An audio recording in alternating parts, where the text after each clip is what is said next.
Welcome to a new episode here in the Energy Bridge. Today, thank you for having us in your office. We are in the office of Podero with Chris Bernkopf.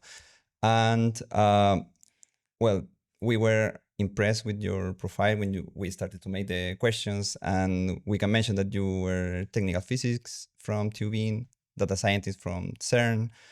And today we're going to explore the importance of demand control in the actual or the current situation in electrical grid. The European Commission projects that flexibility requirements across Europe electricity system will increase 24% in 2030 in almost 300 terawatt hours. And we are adding more and more electrical demand, but we have intermittent generation. And as I heard in another article, that it's you can name renewable energy intermittent, but fossil fuels are volatile. Mm-hmm. I like the concept. So we have now more electrical demand with more intermittent generation. So now we cannot rely anymore in gas power plants to reach the peaks, but instead of that, we could shape the demand in the way that we want. So that's why we are here. You are an expert in virtual power plants and how to control the demand from homes. And the important thing is that you are collaborating with the current industry. So you are powering utilities. So the question of this episode is, we are plowing millions of new electrical vehicles, heat pumps in a power grid that it was created for a system 50 years ago. So these devices are going to crash our local transformers, or can softwares turn our homes into exact Victor power plants needed to save the energy transition? So thank you for having us today, Chris. Very looking forward for knowing more about you. Absolutely. Thank you for coming. Chris, I mean, after the heavy introduction that Daniel just made about the topic and about you, and we have you as somebody who went to CERN with Y Combinator and somebody who's a physicist and knows the physics of the power grid. Tell us about yourself. Where did you start? What did you study? And how did you become the rookie that you are? Well, I guess I started out in Vienna studying physics at TU Vienna before then moving to CERN because I wanted to learn how to code, and got the opportunity there to do data science and machine learning. But I always wanted to do sort of my own thing. And I started selling T-shirts or retail merchandise to small sport clubs when I was 18. I did that for a couple of years, but I always wanted to do the software path, so went to CERN.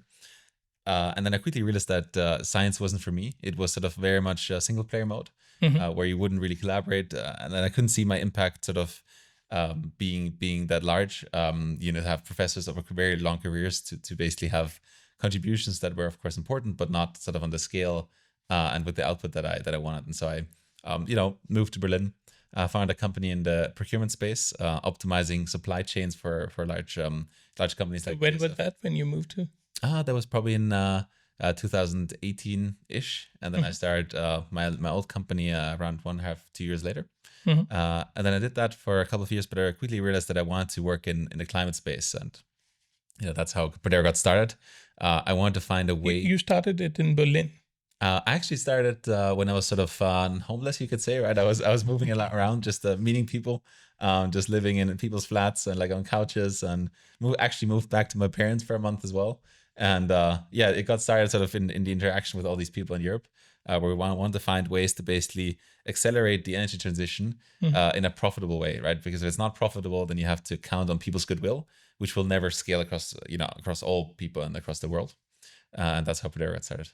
Amazing. You in CERN were working already, because that was 2017? I think so, yeah. Yeah. So, and you were working already with machine learning to predict electron trajectory. I was like fascinating with the topic, but how you moved from there, and also you wanted to be astronaut. So how do you move from research and scientist to a super regulated topic as energy? Well, I guess, at the time at CERN, we were looking into, there's the detector works like an onion, and one of those detectors is specifically for electrons. And the forecasting was around the trajectory through that detector. Now we forecast the trajectory of many electrons towards devices in the houses. I think we were trying to find a problem that's on the sort of edge of what is technically possible. And when we started Podero, it was the first devices were just being able to be accessed them via API. You could see that the market had liberalized. You could see that power prices were getting much higher, and it was possible to trade even with small assets in aggregate. And so we wanted to do something that was sort of technically hard at the edge, but not sort of impossible. And then sort of in the preceding 1 or 2 years, and the time we started, these devices gradually went online, and manufacturers started opening up APIs. And so we thought it's the right thing to start. And you've already been to Y Combinator from your previous startup. What was it about? It was a procurement startup. So basically, we were analyzing. Basically, a large company like BASF or ABB, they would come to us and say, we want to buy 3 million euros of screws with that specific material, with that coating, in that shape. Can you find the top suppliers in the world for that? And so we basically scrape the internet and then sort of find the 5 best ones and do that, of course, repeatedly and quite data driven. And in your journey, what we see is that you first went abroad, you did things abroad, and you came back to Vienna, because people usually have like a different route. They start something here and then they just find it that in Austria and Europe, because it's super regulated, they would like to go to US because it's easier to move around.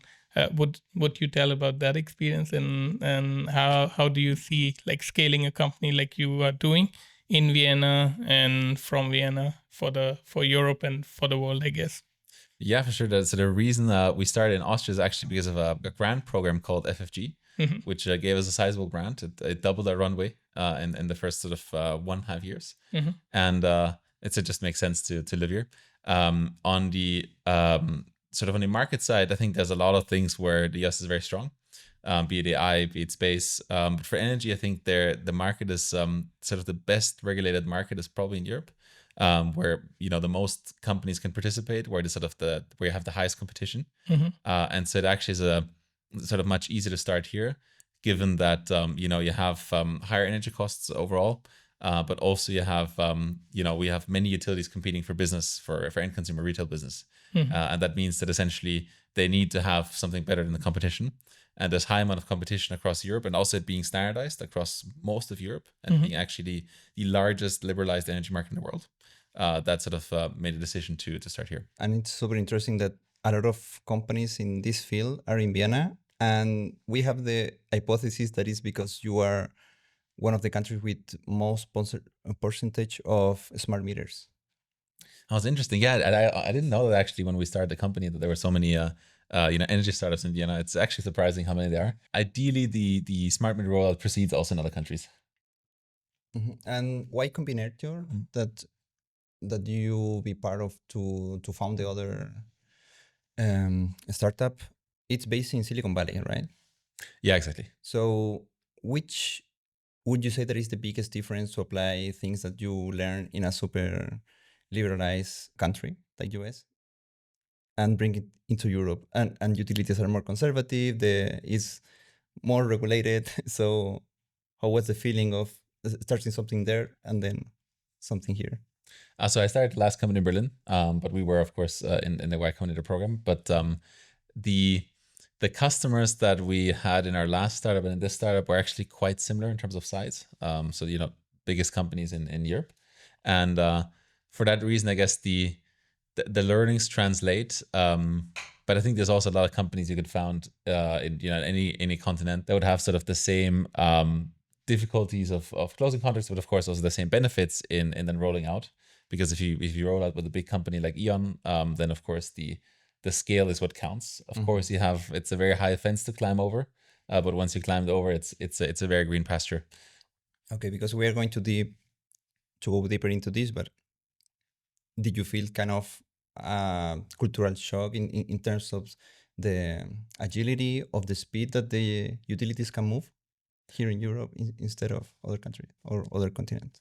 I mean, I've only worked with the European utilities, but I guess the key difference between a utility that has a lot of success with our software and one that maybe has less success is there's usually one specific person that has all of the context and also the necessary resources and sort of management approval to to work across sort of sales, marketing, trading, integration, tech, product.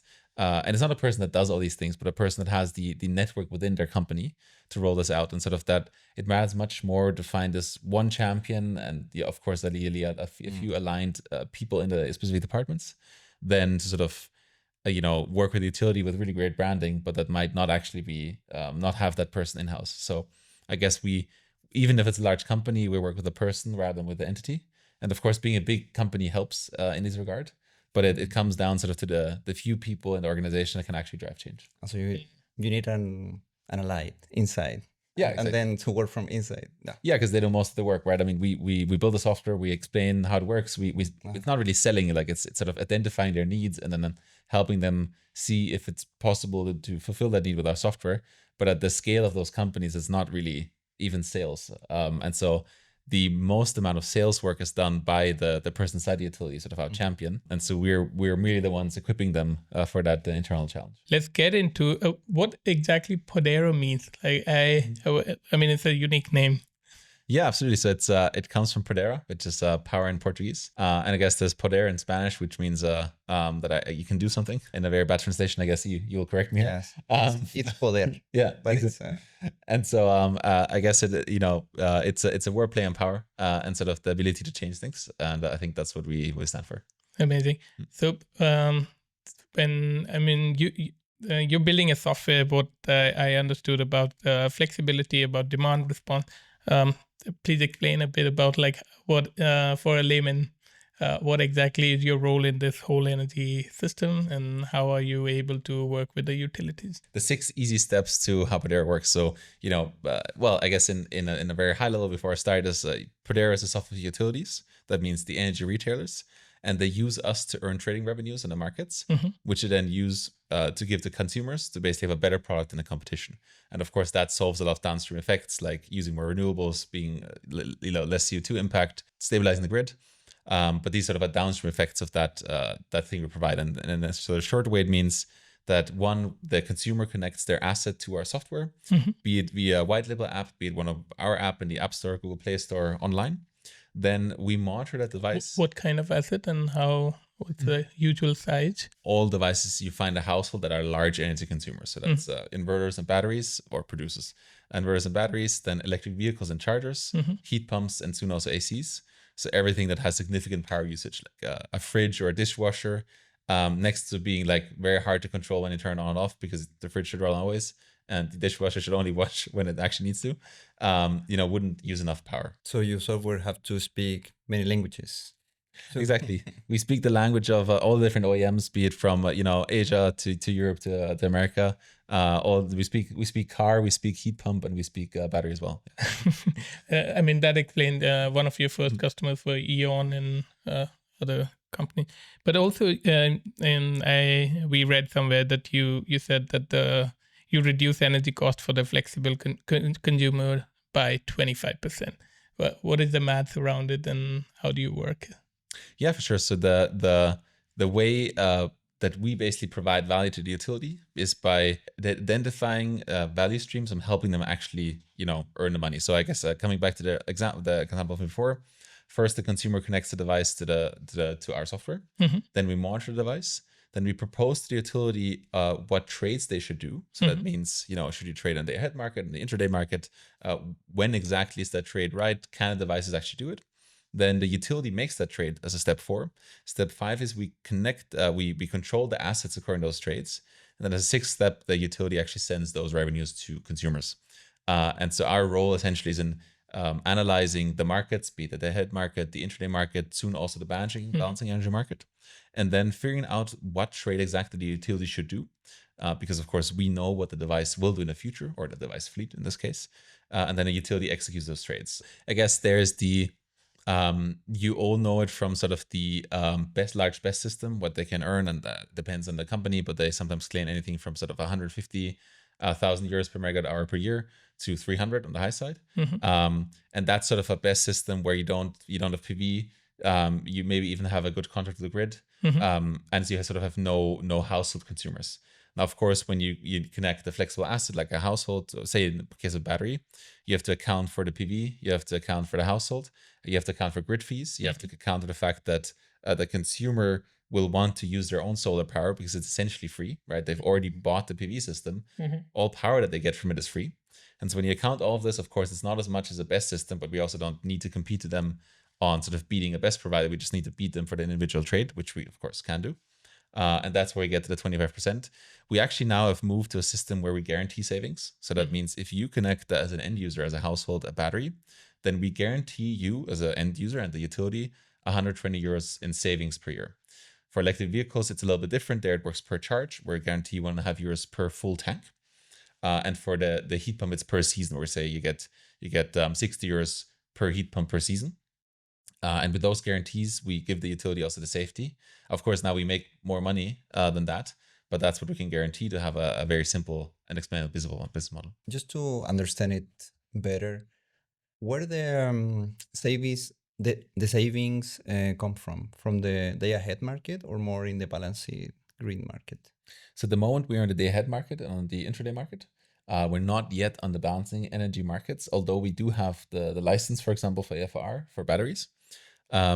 Reason is also because we've been seeing the revenues shift from the balancing markets to the intraday market. Also, of course, the all EPEX markets are quite standardized, and so we can do it in Belgium and in Austria and in Sweden and in Portugal. And so it's sort of we've built the one integration to that system. And now we can trade. Of course, we need to integrate with every single trading system of the utility and with all the brands. But at least sort of it takes away one complexity. But balancing energy is definitely planned for the year, and we'll announce it hopefully soon, and then of course tell you about it as well before. Okay, that's great. If it's before the forum in June, you can present it. Absolutely. And just to also know that in Europe is an important topic, personal data, the GDPR. How do you manage this? All the information from users, because you are in the middle of utilities and end users. So you are managing a lot of data, which is private. So how do you manage it? Yeah, so the law says don't save what you don't need. And that's also a smart idea, because if you don't save it, you can't leak it. It can't be stolen. So we only really save the bare minimum. That's sort of the first step. I mean, most of the data we save is sort of, what does the inverter produce? Which of course it is very sensitive to not leak, not sort of, but nobody steals that data. But essentially, we're able to anonymize it except for sort of very few places. Now, of course, we're penetration tested. We adhere to some security rules. On the sort of legal side, it means that we're a sub-processor of the utility, which means that we define exactly what data saved and then what we can use it for. And ideally, everything that's not necessary, we don't save. But other than that, we have sort of the standard security protocols set up that sort of any company in our space has still. And just to understand the implementation for the software, it also for the end consumer that they have their hands on Podero, the software. Well, there's two ways. So either they use our app, which is in the App Store, the My Podero app, or you use our APIs to integrate into your own software. So larger companies like E.ON, they have their own software, their own, Apple app, their own Google Play Store app. And we are in the background, but you can't see us. We're sort of the invisible partner that makes it work.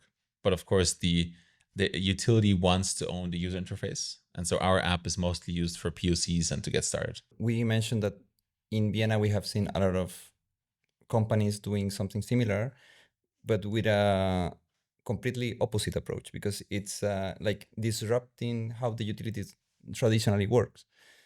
But you are powering them, you are working together with them. So how does idea came from, and also why you choose this approach? Yeah, for sure. So that there's 4 ways you can work to access the revenue of these flexible assets. Now, you can found your own utility and be like sort of a new utility. You can work with the manufacturers. You can work as an installer, or you can support utilities. Now, the installation business is sort of very volatile based on the local regulations. And so one year there's a PV boom because like PV is subsidized. The next one is heat pumps. You have to switch. It's very hard to stay, be consistent. It's probably not a software play. And there's some companies, of course, that have done really well, like 1,5. But of course, also those are going into flexibility.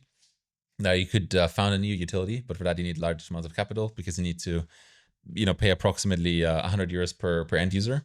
And so acquiring the size of, Eon would take it on, billions. Then you could work with OEMs, but the thing is, then you can't really trade on flexibility markets because you don't have the necessary licenses. And so then you end up with the utility, which already have the consumers. They have the problem of having to defend, sort of their business model. They have to deal with imbalance costs. They're already seeing all the challenges and sort of the effects of flexibility and working that market. And of course, they have the scale to roll you out to very large fleets. And so we thought if you want to have the highest impact and touch the most people in sort of a positive way, the utility was sort of the obvious choice. And let's talk about the numbers of rolling out. So how many users are you looking at currently? So we're not allowed to disclose that for utilities. But of course, if we release case studies, I'll let you know. So moving on, that about the elephant in the room, which is grid congestion. I was at a meeting just before coming to you, and we were talking about data center. There are multiple assets that it's getting. Like you have inverter, heat pump, EV chargers, and your job at Podero of the whole AI advanced trading. How do you talk to? How much of it is like getting to a power wall or talk to like a heat pump? I mean, how do you balance that whole chaos? Well, I guess it's divide and conquer. But of course, the key part is in finding permutations that are easy to do at the beginning, and say, well, I want to do this one heat pump for this one client in one country, and then sort of expanding laterally if that sort of works well. I think a lot of our market works based on relationships, and so having really good relationships with the OEMs, the manufacturers, being sort of sometimes maybe a little bit annoying, but also being sort of a helper and sort of bringing the software that we together serve to customers on a high quality level is our job. So we basically are the friendly critics of all the APIs in the system, and it might even be that we connect to a market maker API, and their API sort of has some kinks, and then we try to help with that. So we try to be sort of a voice to raise the quality bar overall. Of course, the flip side of this, you have to account for this when you make value propositions, right? If you say, well, we are not responsible for savings, we're not responsible for outages, we're not responsible for if the manufacturer API goes down, then you leave the utility and the end user with all that risk. And so what we say is, no, we actually want to own the risk. And so we say we guarantee savings, and you know what you're getting with us, and we guarantee everything works. Now, of course, if we make more, that's good, and maybe then the utility should renegotiate. But we want to make sure that the baseline functionality is guaranteed, and I think that sort of sets us apart from other companies. And just going back to the functionality of Podero, so because you work with different utilities, and are they able to? Because there's a bit of distrust in the market as well, like how they want to earn more than the other utility in the same market as well. So how do you manage that competition between the utilities as well? Well, it's a free market, so if you can is you're better in trading, then it's better for you. I guess there's when we started out, there was the question of exclusivity.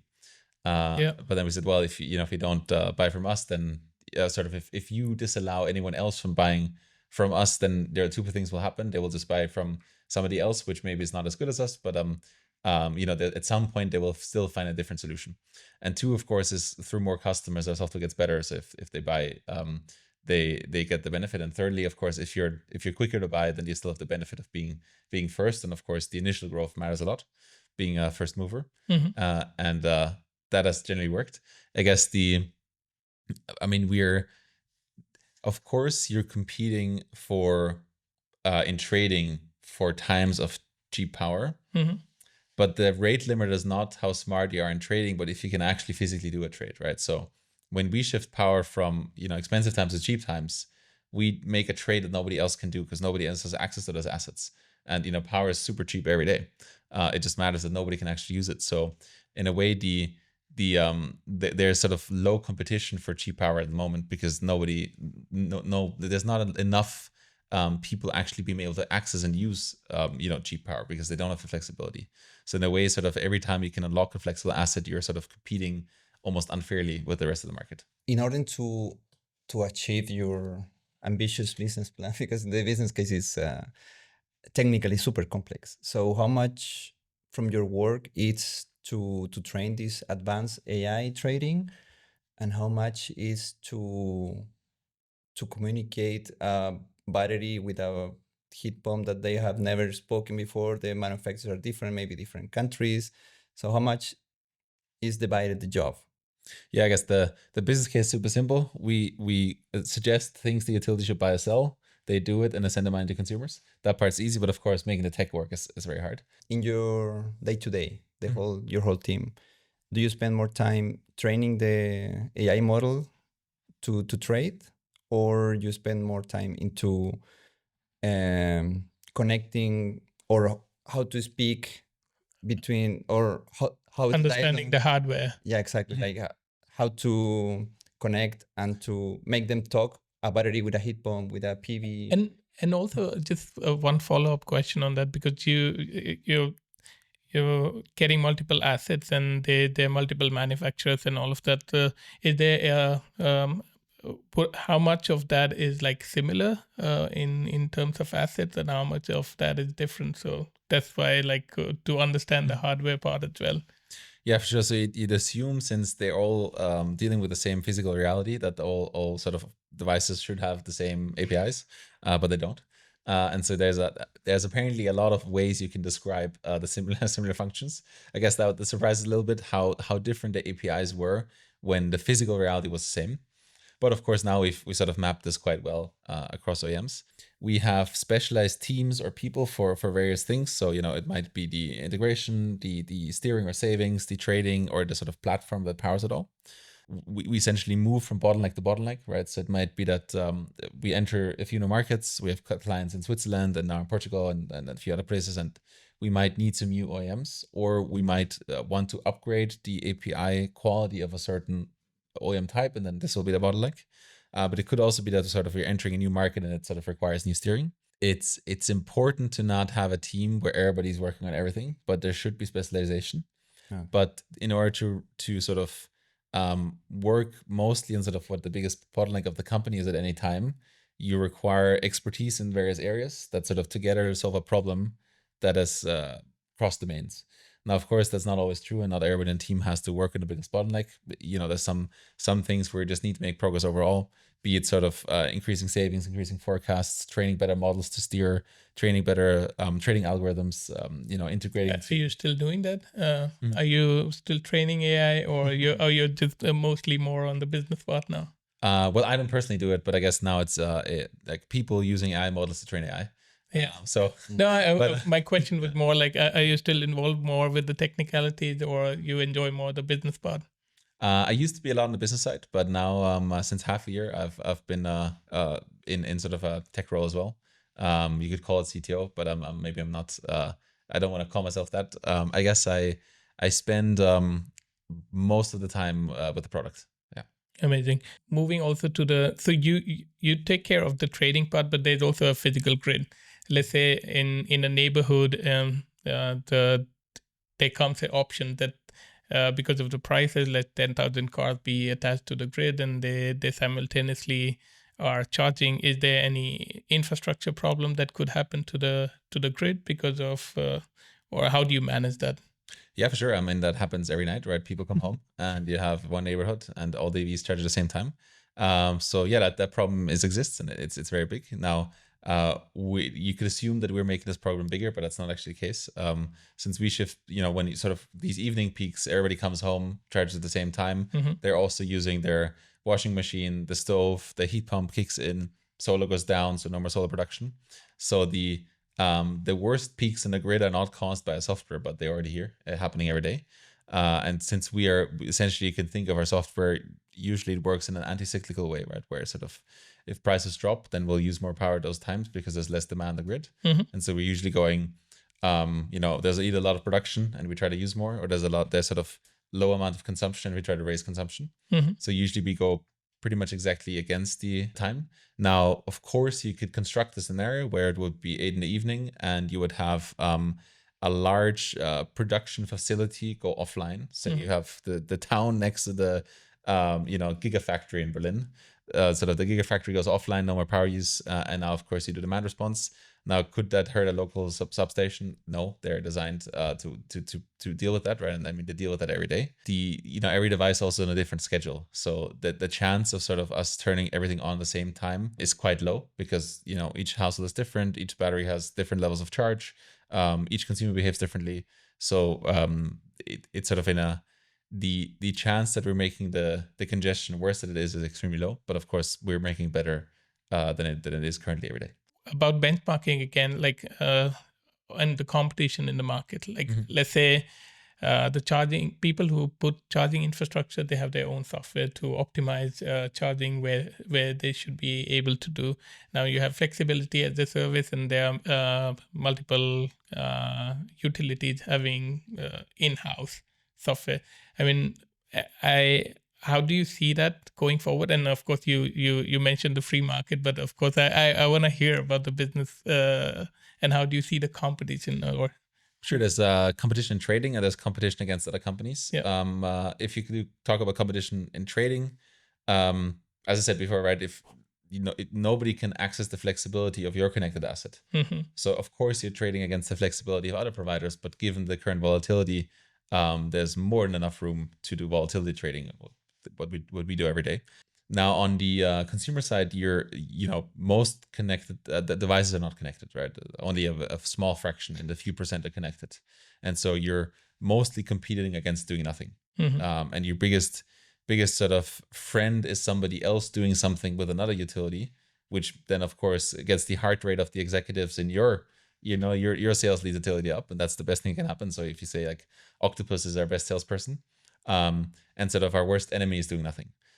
So we're not very afraid of other companies, and in fact we actually have collaborations with a couple of companies in our space, because we need to get over 100 million devices online in Europe. Then we could de facto solve a large part of the high energy prices, but of course also the decarbonization. How much of the equipment that you said is online already? I think it's in a low percent, like single digit. Wow. Yeah. Okay. We have a lot of work to do. Yeah. But this is kind of European goal to have 1 million devices online. I mean, there's over 100 million devices right now that are installed. Right? So it's there's the potential is not limitless, but near. Nice. And now, of course, everybody's installing ACs as well in sort of middle of Europe, maybe not in the north. People are getting EVs. Batteries are now taking off in a very large way. They've been too expensive for quite some time, but now home batteries are getting to the point where they really start making sense. And so we're not even close to the amount of devices we'll have if you have 200 to 300 million households in Europe, and each of them has somewhere between 2 and 4 assets. Then you're looking at sort of 500 million assets, which would be 4 to 5 times what you have right now. If 10,000 electric vehicles are connected at the same time, at the end you have physical constraints in the grid. Do you have some kind of communication with the grid operator? In this case, EPG, for example. Well, I guess on the there's the local transmission grids, so the distribution grids, and then there's the transmission grids. On the transmission grid side, you have very well established grid flexibility programs or grid balancing programs. On the DSO side, it depends where you are. There's Stockholm Flex, for example, so like a local flex market exists sometimes, but not always. At the moment, you're only able to add devices to the grid if the grid operator allows it, right? So if somebody says, well, I want to install a solar PV system, then the local grid operators might say no. So there's never a case where you install something that the grid can't handle. Now, it would probably be smart to say that we would be able to install more solar, more other systems when it's slightly above what the grid can handle in the super safest way, but actually control assets. I think we're not there yet, and the reason we're not there yet is because the software is probably not there yet for grid operators to take that leap of faith. But of course, it depends on the market. But in France, you have effacement, which is basically congestion on the days where you have the most heating rod usage, mostly in the winter. In the UK, you have a similar effect, and so these programs exist. The companies in our space are going to help make the grid more resilient. And sort of what we're currently doing is making it a bit more difficult for grid operators to catch up. Just going to the Central and Eastern Europe region, We knew recently that in Czech Republic, for example, I don't remember what if it was 40 or 50% of the grid for households is still triphasic with three phases. Do you think that it could have a special impact because you don't have unbalance when the house have triphasic because the transformer are balanced and all the system is more balanced? Do you see there an advantage for the grid to be used or not? I guess it depends how you install the local asset. So it's very hard to say, but I guess the Eastern Europe was a very interesting market because you had a lot of sort of coal and maybe gas in the past, but now you've seen a rise of PV in many of the countries.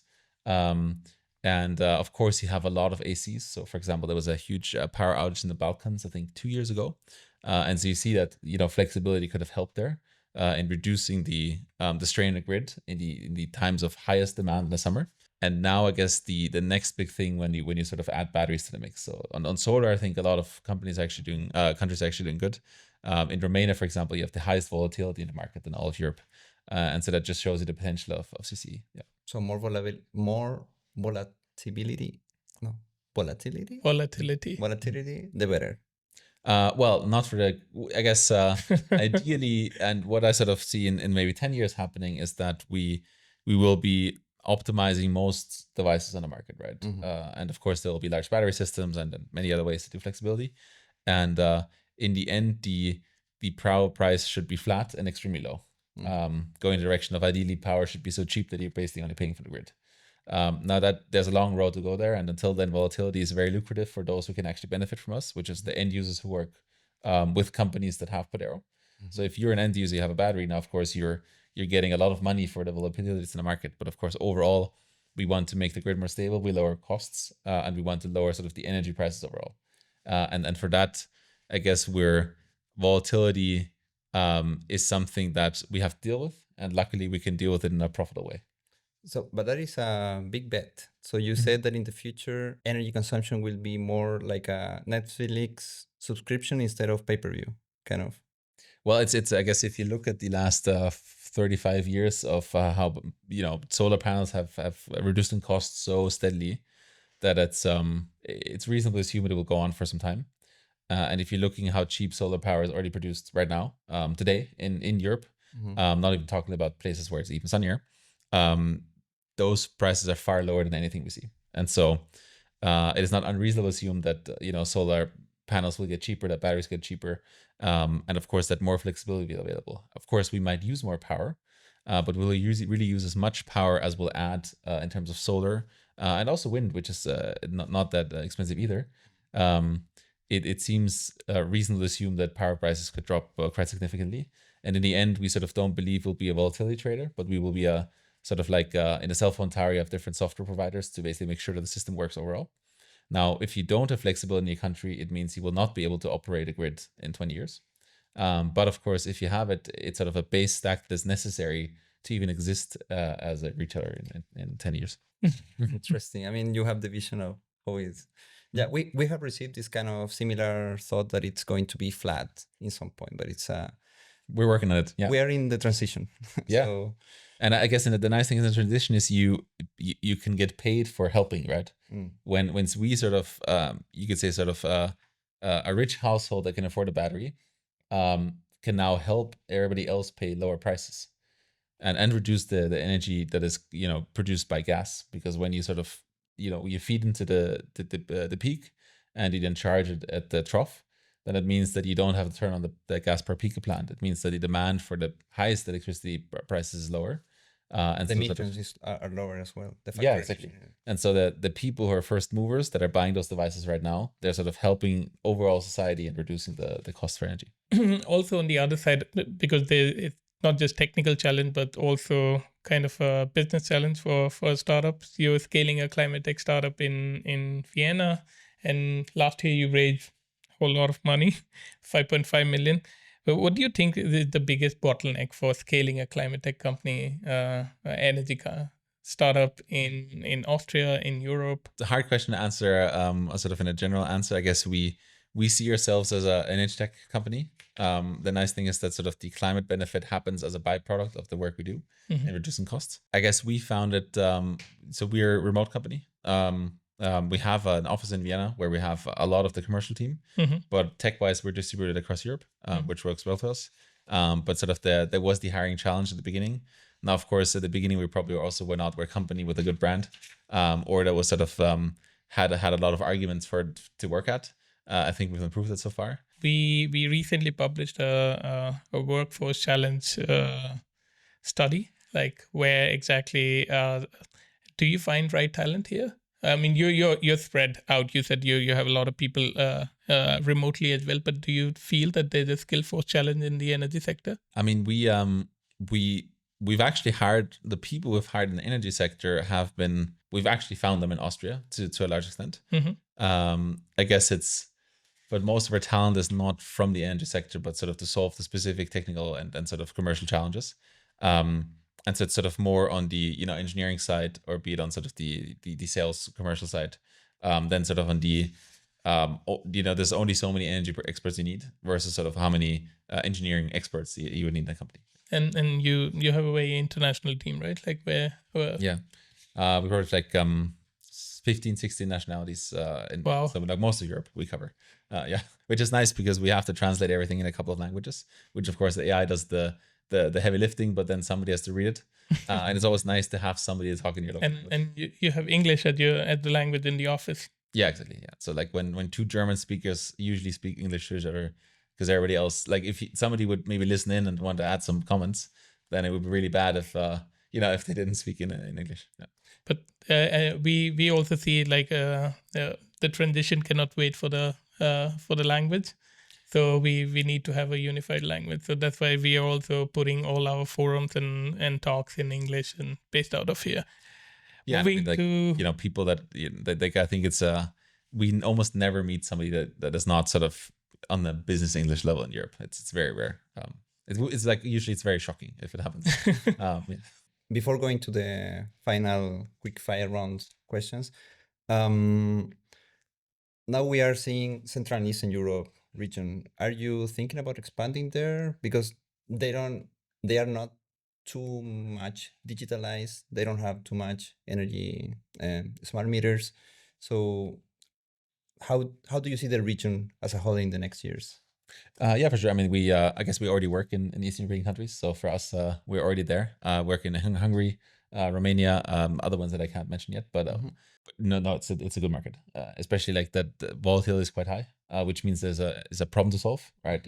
Which also means that they're actually the transition to energy is further than some people might expect, right? So here, for example, Poland is using too much coal, but it's actually the case that many of the countries have invested significantly in solar and some also in wind, and that sort of is recognizable in the volatility, especially in the day ahead or intraday markets, that they actually have made investments. And now we do the next step in sort of making power more flexible, so that you can actually reduce volatility overall and reduce prices.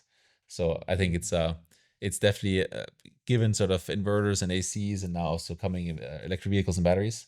It's to us it's very interesting. Yeah. Or what do you think about the business model of offering hardware to the users, like offering heat pumps, like electrify more, or I can install you smart meter? It's more capital intensive, but how do you see that? Could it work, or is more how do you say, risky? I mean, you have very successful companies in Europe doing it. For example, 1,5 or Empel. So it's all four business models that I sort of all four routes to take in the market to access flexibility are valid, and we see that all of them are working to a large degree very well. I guess it's more of a decision of where you believe you will have the best chance as a company overall, where you can deliver something unique that nobody else has. More than sort of saying, building an installation company is bad. Definitely not the case. It's just that we believe we're good at software and at talking and helping utilities and helping like large, corporate clients. And so we try to do what we're best at. And then somebody else is probably really good at operations, and that'll be done in a solid business. It's just not what our sort of secret sauce or specialties. Okay, so you are focusing software. Yeah, for sure. I mean, we actually downstairs we have a few. I think it's 500 gateways. We actually had hardware that we wanted to install at clients, but then we recalled it. We spent 10% of our funding to recall our gateways, but it was a decision that would have otherwise killed us because it was so hard for us to install gateways in those households that it was sort of we had to. Sometimes you have to let go of an idea in order to save the ship, and so. We will not pursue hardware ourselves. But of course, we're actually partnering with companies that are sort of leading in Europe on the hardware side to basically offer a full solution to our customers. And that's what I said about partnering. It's sort of when you start a company, you might be worried about all the competition, but the startups die of suicide and not of murder. So you're better off partnering and actually advancing the industry because you'll find a way to sort of both make money. Especially with the huge clients that we deal with. Now that I understand more, your business model is you rely a lot in internet. So what would happen in a blackout of internet? Like thinking in energy security situations that can happen in a blackout or only internet out. There's sort of the larger answer and then a sort of the reality of when you want to control an asset. So if you want to control an asset, you need to send some information on prices or grid congestion. Those need to go via some system. That's probably going to be the internet. There's other ways to do it, but we can't really roll them out properly, or like maybe somebody's trying, but it's not really their reality. So you can now say, well, I can have a gateway and I'll control the device locally, but like based on what, right? Like what are you going to control it on? If you need prices or grid congestion data, input from like sort of it, you might be able to do it for like a few hours, but is that really, if there's a blackout, is that really still the steering method? So sort of if you have a blackout, you could assume that more devices are affected, and so you might have to react within 30 seconds for the FCR market to counter a bigger outage. If you don't have the data, what are you going to do? So the question is if that is actually a valid way to do it. Now, there's other ways to do it via radio. They don't really exist in practice, only on paper. Of course, you need to have what actually some OEMs allow you is to send a list of commands, and you can scan the schedule that can be done by the device just like this. So even if you don't have a gateway, you could have the same benefits of a gateway in saying you don't want to send commands live, but you always send a schedule, and you know the device will act as it should for the next 19 hours. And then sort of tomorrow it will sort of stop working in a steered manner. But overall, I think, of course, we're very aligned on the internet. It's lucky that actually the participants, the first people to participate in flexibility after sort of the regular power plants, large factories, were the telco providers, which is why the flexibility aggregators in Austria is a subsidiary of a telco, because they have diesel generators at the cell phone towers, and those are used for grid flexibility. So you would hope that the internet would still be on. Of course, who knows? It's also interesting that sort of a lot of people that are installing inverters, they actually have an inverter which can't run without power from the grid. So even if you have solar power, you actually need, you need to select the right inverter and install it in the correct way to even use it without grid power. So most people that buy an inverter and a battery are not maybe aware that they can't even use it without the grid. I think the best thing we can do is to participate in as many markets as possible. That reduces the risk of a power outage. It makes it you have much more reserve to counteract something. But I think working without the internet is something that's I think challenging in most sectors. No, I know. I mean, it's so insightful. We can just go on, but we have to respect your time as well. So moving to our last round, what we call the quick fire round. It's not going to be too quick, but still. So if you have to choose between a massive breakthrough, because you have I think you're interested in different things, so asking you this question, a breakthrough in battery chemistry or a massive breakthrough in grid software, what do you think, which is going to accelerate energy transition better? Yeah, I would actually choose an option C, where we say we use the things that are already there. So we have the devices, we have the markets for it, if the rest is our regulation. And so we can already solve the biggest challenges of the grid today with what we have. And sort of what it takes is, companies like ours and many others that have value propositions which take away the risk for the consumer, for the utility, for the owner of the asset. And if we do that well, then we sort of don't even need option A or B. Mm-hmm. Yeah. If you had 1 billion euros, how would you invest it to accelerate energy transition?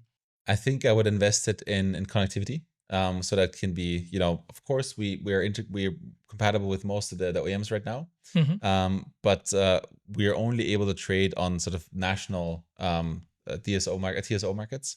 On the EPS and spot market, it would be great to have new markets pop up in, ideally every substation. And if you did that, you could greatly expand the amount of renewables that are installed, and of course, create all these new small flexibility markets, which would greatly help us in basically not having to invest 100 billion or 300 billion into the grid by taking that 1 billion and making the grid digital. Do you think there would be in the future a grid marketplace as well? Because there's so many assets running to get grid connectivity, but this, as you said, is getting to be a big problem, right?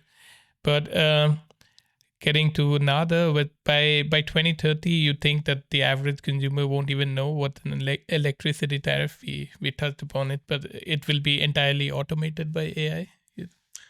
That consumers don't even know they have electricity tariff? Yeah.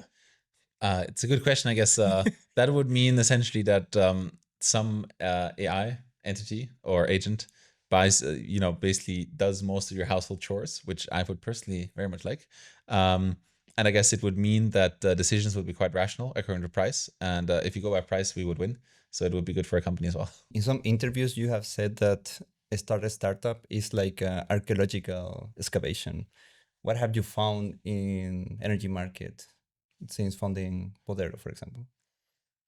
I think it's what have we found? We found so many things. We find stuff every week, but I guess it's very interesting that how active in trading this market is, right? So when you say trading, everybody thinks it's a stock market, and they don't realize that sort of energy markets are one massive, but also extremely like volatile, and so that there's actually an industry that we all rely on that is, as if not more sophisticated than regular stock markets. And I thought that was maybe the most surprising thing. And of course, also when you realize that most of the things are downstream from energy, right? And if you think about inflation, if you think about war, if you think about sort of the crime transition, energy accounts for a large part of this. And there's just many wars have fought for energy. Many things have been moved through energy, and being a part of sort of the substrate of makes a world possible is quite cool. Amazing. And ending with this this highly exciting question and also insightful, because you have a lot of interesting insight and you did multiple stuff before stumbling upon Podero and you founded it. Would you say that what one piece of advice that you will give to physicists and or young data scientists that they should go found a company or just to come into the energy tech market? I guess there's a decision you have to take when you're in university if you want to be a researcher or not. And I guess previously I would have said learn coding, but the question is if that is sort of the right answer in this year. I feel the traits that will probably survive the longest is being very curious and I guess having very high agency. So even if you have the best AI, if you don't use it, it doesn't matter. And I feel that in some European universities, there is quite a good connection between the academia and commercial. And some universities, it's very much missing. They're very focused on academia, and that could be the right path for some people. But I think if I was sort of, well, I guess that's what I did. I started working at 18, and I think you should work as soon as possible. You should get your hands dirty, and sort of it is important to connect through people that are maybe sort of in the 5 to 10 years age or experience above you, so that you learn sort of from osmosis. And it's most easily done by just starting to work. So I think sort of it's a really bad thing to be in university until 30. You should probably work at least from 18 to 21 onwards. Chris, I feel a lot of energy from you, and this is the kind of energy we need in this market. Thank you. Yeah. So thank you very much for the interview. I hope you liked it as much as we liked it. And I think hoping to hear more from you, keeping to hear from you soon, as you have like something coming up every week. Just keep us informed and we'd like to know. Absolutely. Well, thank you so much for having me. Yeah, super looking forward what is in the future of Podero. So thank you for having us in your office. From here, we say goodbye to the community and thank you for watching the episode until the end, and stay tuned for future interviews. See you. Goodbye. Ciao, ciao.